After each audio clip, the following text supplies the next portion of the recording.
I think Mrs. Rogers and Mrs. Walker wanted to speak and give an update now. Yeah. We also have Tony Okay. Mercantante here, our Township Administrator, and he was going to contribute to Mrs. Walker's remarks. Yeah. So I'll do the superintendent update a little bit early right now. Okay. So what I wanted to talk about was, you know, the COVID situation. It's been a very difficult month, November, and I know everybody's been getting their notices. We had to postpone phase 5, which was supposed to start this last Monday. The anticipated date is now basically 4 weeks away, December 14th. We had to pivot 4 of our schools to virtual instruction this month. And we had an additional school closing as of tomorrow. Bayview is now pivoting to virtual instruction for 2 days while we await some test results due to not only cases, but a high number of individuals with symptoms. We had to suspend our athletic programs at the high school this week. And the closing of the schools also had an impact on the performing arts program, our band, and our co-curricular activities. You know, the virus is, you know, increasing in our community and in our schools. We've had 53 positive COVID cases in our school this month. 8 of them was in one day this week, Monday. We had 8 cases alone. Year to date, there's 75. So from September till the end of October, we had 22 cases. And then in the last, you know, 2.5 weeks, we've had 53. So just want you to know that we're doing everything we can to keep our staff and our students and our school community safe, but also keep our schools open. This is becoming more difficult. We do believe wholeheartedly that our students should be in school and our athletes should be on the field and our students should be participating in performing arts and in their co-curricular activities. And we work every day to make that happen. We monitor each school. The cases, they come in, we get notifications of new cases from the morning through the evening. You know, they come in as they come in, basically. And when one comes in, the school nurse investigates it. She tries to figure out all the significant facts, the dates of the testing, dates of any symptoms, last time student was in school, trying to figure out possible sources of the infection, and then also the in-school close contacts, which is really a very difficult task to do depending on the situation and the school level. So our administrative team then takes all that data and we review it. We look for connections with other health data in the school, other cases. We try to rule out any spread within the school, and basically try to figure out what the situation is. We also always have the assistance of our Middletown Health Department, Mr. DiBenedetto. He gives us so much of his time every day, usually multiple times a day.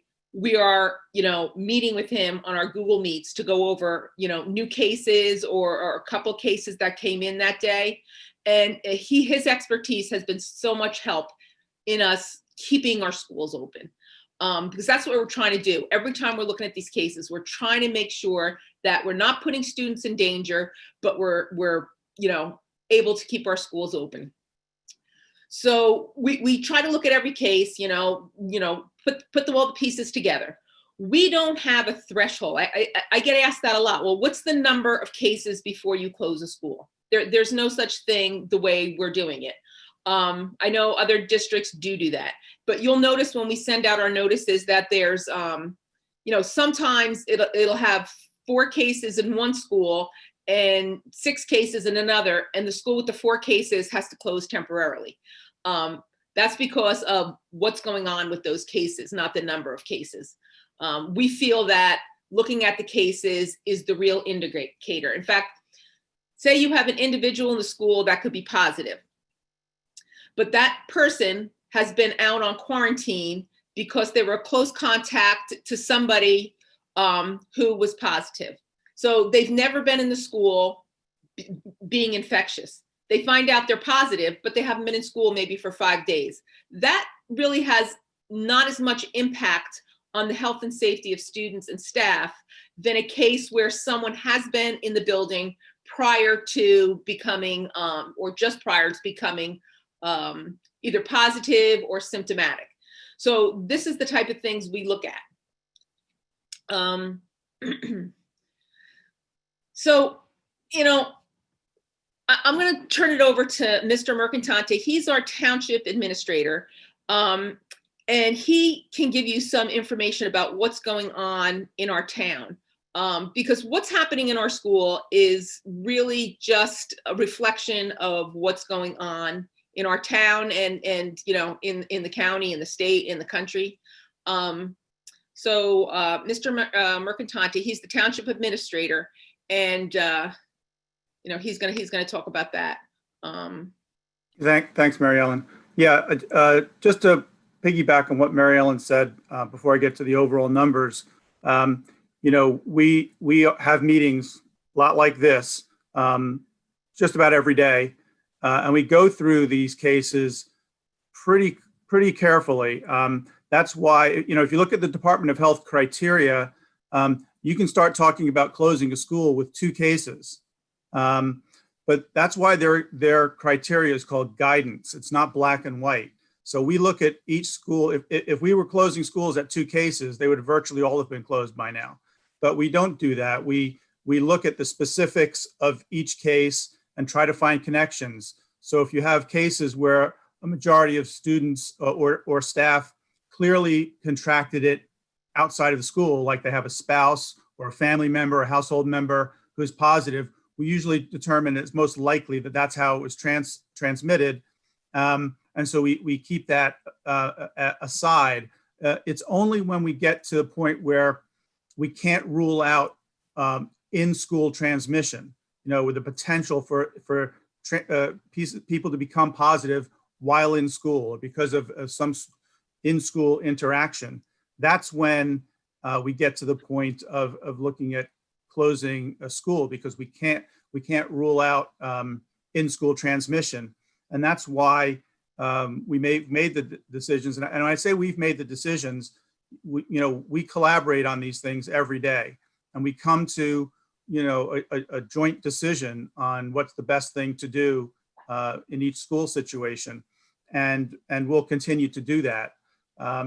So I think everybody needs to rest assured that these are not quick decisions. They're not easy decisions. They're based on a lot of thorough detail that you can't even imagine that we get into in trying to analyze the cases and where the likely sources are.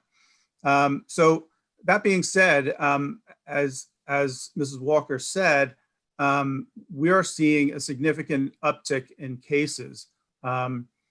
We have a graph that we just recently completed that follows the cases going back to March and early April. Oh, there it is. Thanks, Pat, or whoever put that up. But there you see it. And it's a U, but the right side of the U is now higher than the left side of the U. So we never thought we would see a time when we were having case numbers that were higher than we saw in the spring during the peak of this pandemic. But the fact is we are. And the graph you're looking at today, right now, doesn't have today's number, which is 9 higher than yesterday's number, which is the highest one you see there. Yesterday, we had 34 cases. Today we had 43. That's the highest number we've ever recorded in a single day. And so it's clear that the rate of transmission is increasing in the community. Now, I will say, if you look at our community compared to a lot of other municipalities, we're doing pretty good, relatively speaking, compared to our population. Our proportion of cases based on our population isn't as high as many places.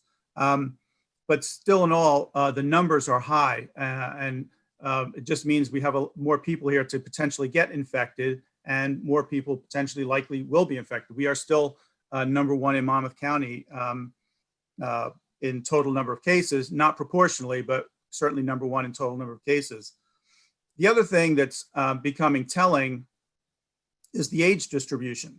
I can tell you that back in the early stages in March and April and May, we virtually saw no cases involving children. It was very, very rare that we would see that. Just since November 1st until today, basically, we have 11 cases of children under 4 years old, or 4 and under. That's significant. 20% of our total cases since November 1st are people aged 19 and under. And 58% are 44 and under. So we're starting to see that more people in younger ages are becoming positive. The concern with that is that many of those people are coming home to older family members. And so what we anticipate seeing now is the numbers again creeping back up for the older age groups because they're being exposed to potentially or likely asymptomatic young adults. And that's where we're going to see an increase in our older population probably in the coming weeks. Right now, we don't expect to see this trend change, and that's one of the reasons you pushed your dates back for your next stages. The concern is that in December and January, we're likely to still see these very high numbers. At least that's the way it's looking right now. Vaccine aside, that may help at some point, but I don't think it's going to be helping us by December or January. So, all that being said, I think I want everyone to understand that, we consider ourselves a team in doing these analyses, and we take a lot of time to deliberate on these decisions, and they're really, really hard to make. But at the end of the day, somebody has to make these decisions or make these recommendations. I appreciate that all the time your staff puts into it, my staff puts into it, and but rest assured, it's a painstaking and detailed process that we go through. But the numbers right now are really starting to get to the point where they're getting a little scary in the rate of increase that we're seeing in the last week or so in particular. Thank you, Tony. I really appreciate that. We're not telling anybody this to scare anybody. This is something that we are managing, and we're doing it daily. And it doesn't matter whether it's the weekend or the evening. This is what we're doing. This is pretty much taken up all our time. If any of you have sent us emails lately and we haven't gotten back to you yet, it's because this is what we're managing. We're trying our best to get everything done. But this is our priority, and we want you to know that this is our priority. And we will do everything to keep our students and staff and school community safe. We're not going to take chances, but we're trying to keep the schools open. It's a balancing act, but we have a priority of student and staff health and safety. We do want you to know that. And just because you see a high number of cases, like we said, that isn't a telling story in itself, right? It's what the cases are, and that's what we are constantly looking at.